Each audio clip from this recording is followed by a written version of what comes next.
দর্শক আমন্ত্রণ দীপ্ত আন্তর্জাতিক সংবাদে, সাথে আছি আমি নুজহাত রাহনুমা।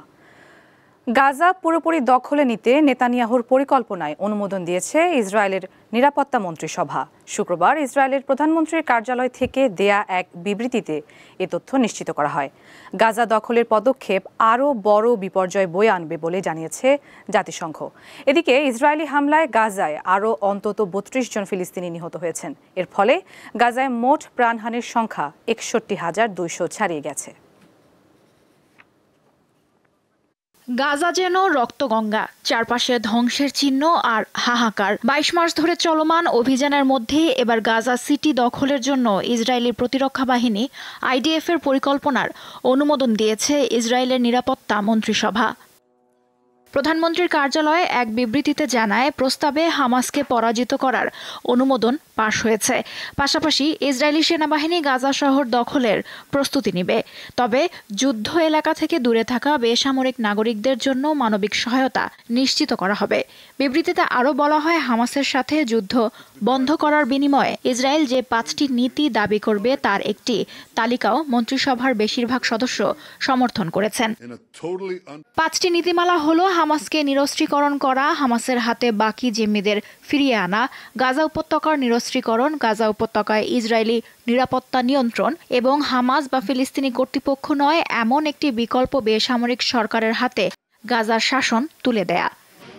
তবে নেতানিয়াহুর এ ঘোষণার তীব্র সমালোচনা করেছেন ইসরায়েলের বিরোধী দলীয় নেতা ইয়ার লাপিদ। বলেন, নেতানিয়াহুর এ প্রস্তাব মানে আরও যুদ্ধ, আরও জিম্মির মৃত্যু, সেই সঙ্গে অঢেল অর্থের অপচয়।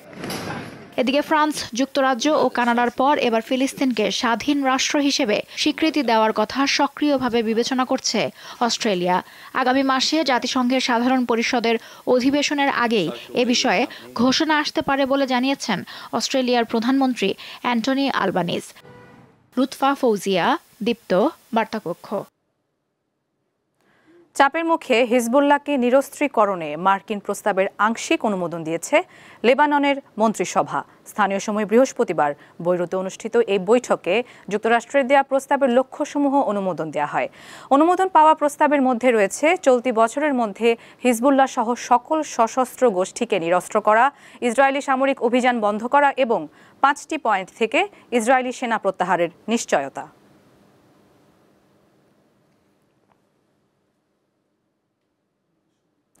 ইরানের 7 নাগরিক ও তেহরান সংশ্লিষ্ট 13টি প্রতিষ্ঠানকে নতুন করে নিষেধাজ্ঞার আওতায় এনেছে যুক্তরাষ্ট্রের অর্থ মন্ত্রণালয়। বৃহস্পতিবার প্রকাশিত যুক্তরাষ্ট্রের স্পেশালি ডিজাইনেটেড ন্যাশনালস বা SDN তালিকায় এ তথ্য জানা যায়। নিষেধাজ্ঞাপ্রাপ্ত অনেকেই তেহরান ভিত্তিক সাইরাস অফশোর ব্যাংক ও রানসি এক্সচেঞ্জ সিস্টেম কোম্পানির সঙ্গে যুক্ত।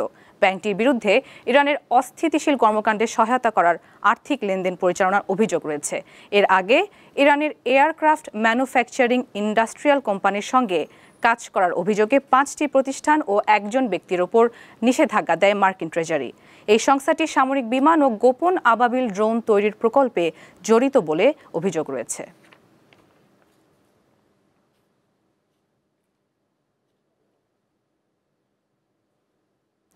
প্রতিবেশী দেশ ভেনেজুয়েলার প্রেসিডেন্ট নিকোলাস মাদুরোকে গ্রেপ্তার বা এ সম্পর্কিত তথ্যদাতার জন্য ঘোষিত পুরস্কারের পরিমাণ বাড়িয়ে $50 মিলিয়ন নির্ধারণ করেছে যুক্তরাষ্ট্র। গত জানুয়ারিতে ট্রাম্প প্রশাসনের ঘোষিত $25 মিলিয়ন পুরস্কারকে দ্বিগুণ করা হয়েছে। যুক্তরাষ্ট্রের দাবি, প্রেসিডেন্ট মাদুরো বিশ্বের অন্যতম বড় মাদক পাচারকারী এবং ফেন্টানিল মেশানো কোকেন আমেরিকায় ঢুকিয়ে নিরাপত্তার জন্য হুমকি তৈরি করেছেন। মার্কিন অ্যাটর্নি জেনারেল বৃহস্পতিবার এক ভিডিও বার্তায় বলেন, প্রেসিডেন্ট ট্রাম্পের নেতৃত্বে মাদুরো ন্যায় বিচার থেকে পালাতে পারবে না। তিনি জানান, যুক্তরাষ্ট্র এখন পর্যন্ত মাদুরোর সঙ্গে জড়িত হিসেবে চিহ্নিত সম্পদের মধ্যে $700 মিলিয়ন বেশি বাজেয়াপ্ত করেছে। এর মধ্যে রয়েছে 2টি প্রাইভেট জেট, 9টি গাড়ি এবং কয়েক টন কোকেন।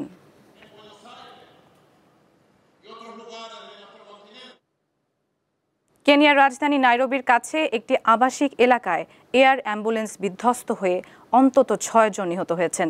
এ ঘটনায় আহত হন আরও 2 জন। এর মধ্যে একজনের অবস্থা আশঙ্কাজনক। বৃহস্পতিবার উইলসন থেকে উড্ডয়নের পর সোমালিল্যান্ডে যাওয়ার পথে বেলা 3টার দিকে কাইম্বুর কাছে এটি বিধ্বস্ত হয়। উদ্ধারকারীরা জানান, বিমানটি আকাশেই আগুন ধরে যায় এবং এরপর সেটি একটি ছোট আবাসিক এলাকায় বিধ্বস্ত হয়।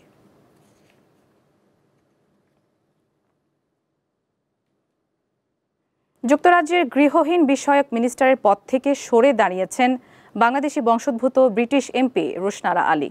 নিজের মালিকানাধীন একটি টাউন হাউস থেকে ভাড়াটেদের উচ্ছেদ করে ভাড়া 1 লাফে 700 পাউন্ড বাড়িয়ে দেওয়ার অভিযোগ ওঠার পর তোপের মুখে মন্ত্রীর পদ থেকে তিনি পদত্যাগ করেন। স্থানীয় সময় বৃহস্পতিবার এক বিবৃতিতে ব্রিটিশ প্রধানমন্ত্রীর কার্যালয় তার পদত্যাগের বিষয়টি নিশ্চিত করে। যুক্তরাজ্যের পার্লামেন্টের প্রথম বাংলাদেশি বংশোদ্ভূত এমপি রুশনারা আলী। লন্ডনের বাংলাদেশে অধ্যুষিত টাওয়ার হ্যামলেটসের ওই আসনে 2010 সাল থেকে টানা এমপি নির্বাচিত হয়ে আসছেন তিনি।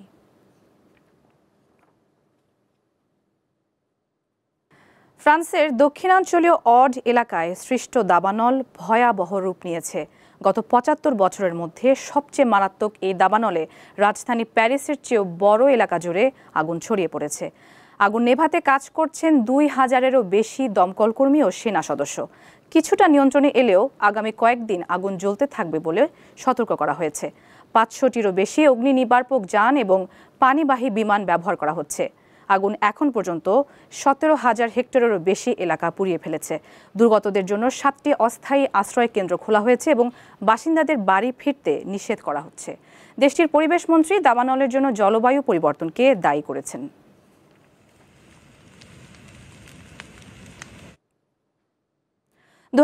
সালে জাপানের জনসংখ্যা রেকর্ড হারে কমেছে। দেশটির সরকারি হিসেব অনুযায়ী গত বছর জাপানে 9,08,574 জন কমে দাঁড়িয়েছে প্রায় 12,65,00,000। এতে মোট জনসংখ্যা হ্রাস পেয়েছে 0.75%, যা 1968 সালে এই সংক্রান্ত পরিসংখ্যান চালুর পর সর্বোচ্চ হ্রাস। টানা 16 বছর ধরে জাপানের জনসংখ্যা কমতে দেখা যাচ্ছে।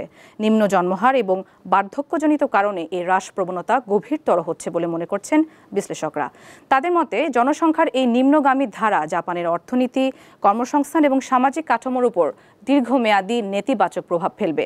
জাপানের প্রধানমন্ত্রী শিগেরু ইশিবা এই পরিস্থিতিতে জন্মহার বাড়াতে নমনীয় কর্মঘণ্টা, মাতৃত্ব সুবিধা এবং বিনামূল্যে ডে কেয়ার সেবার মতো পরিবার বান্ধব নীতির প্রতিশ্রুতি দিয়েছেন। কলম্বিয়ার মধ্যাঞ্চলের ছোট শহর মেনিকিরাতে হয়ে গেল আঞ্চলিক গাধা প্রতিযোগিতা। অনুষ্ঠানটিতে কৃষকরা নিজেদের গাধাদের নানা রকম পোশাকে সাজিয়ে উপস্থাপন করেন। এটি মূলত কলম্বিয়ার একটি ঐতিহ্যবাহী এবং জনপ্রিয় উৎসব, যেখানে স্থানীয়রা ছাড়াও বিদেশি পর্যটকদের সমাগম ঘটে। এক বছরে যতদিন তার চেয়ে বেশি সংখ্যক উৎসব পালন করে কলম্বিয়ার নাগরিকরা। প্রতি বছর তাদের বিভিন্ন ব্যতিক্রমী আয়োজনের মধ্যে অন্যতম উৎসব ডাঙ্কি ফেস্টিভ্যাল। এই উৎসবে গাধাদের ঐতিহ্যবাহী টুপি, বাহারি রঙের চশমা এবং বিভিন্ন পোশাকে সাজানো হয়। এরপর তারা মালিকের সাথে শহরের রাস্তায় ঘুরে বেড়ায়। উৎসবের সবচেয়ে আকর্ষণীয় অংশ হলো গাধার পোশাক প্রতিযোগিতা, যেখানে প্রাণীগুলোকে সাজানো হয় নানা রকম পোশাকে, কখনো সুপারহিরো, কখনো স্থানীয় ঐতিহ্য রূপে। সবচেয়ে সুন্দর পোশাক পরিধানকারী গাধাকে দেওয়া হয় পুরস্কার। এই আয়োজনে আমি প্রতি বছর অংশ নেই। এবার আমার পছন্দের কার্টুন চরিত্রে নিজেকে এবং আমার গাধাকে সাজিয়ে এনেছি।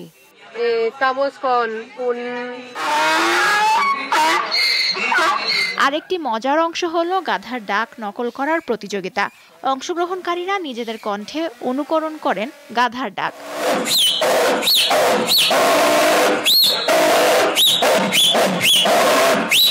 এই প্রাণীটি মূলত কৃষকদের কঠোর পরিশ্রমের প্রতীকী হিসেবে ব্যবহৃত হয়, যা সেখানকার কৃষকদের নিত্যদিনের কাজের সঙ্গী। আমাদের এখানে আপনি নানা জাতের গাধা দেখবেন, এর মধ্যে অনেক প্রজাতি বিলুপ্তির পথে আছে। তাই এই আয়োজনের উদ্দেশ্য হলো এই প্রয়োজনীয় প্রাণীগুলোকে বিলুপ্তির পথ থেকে রক্ষা করা। কিন্তু দেশটিতে কমে আসছে প্রয়োজনীয় এই প্রাণীর সংখ্যা।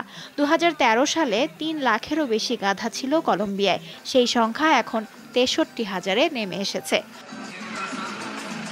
লুৎফা ফৌজিয়া, দীপ্ত, বার্তাকক্ষ। দর্শক, শেষ করছি দীপ্ত আন্তর্জাতিক সংবাদ। পরবর্তী আয়োজন বিকেল 5টায় জেলা সংবাদ দেখার আমন্ত্রণ। এছাড়া তথ্য ও বিনোদনের অন্যান্য খবর পেতে যুক্ত থাকুন দীপ্ত ডিজিটাল প্ল্যাটফর্মগুলোতে। সবাইকে ধন্যবাদ।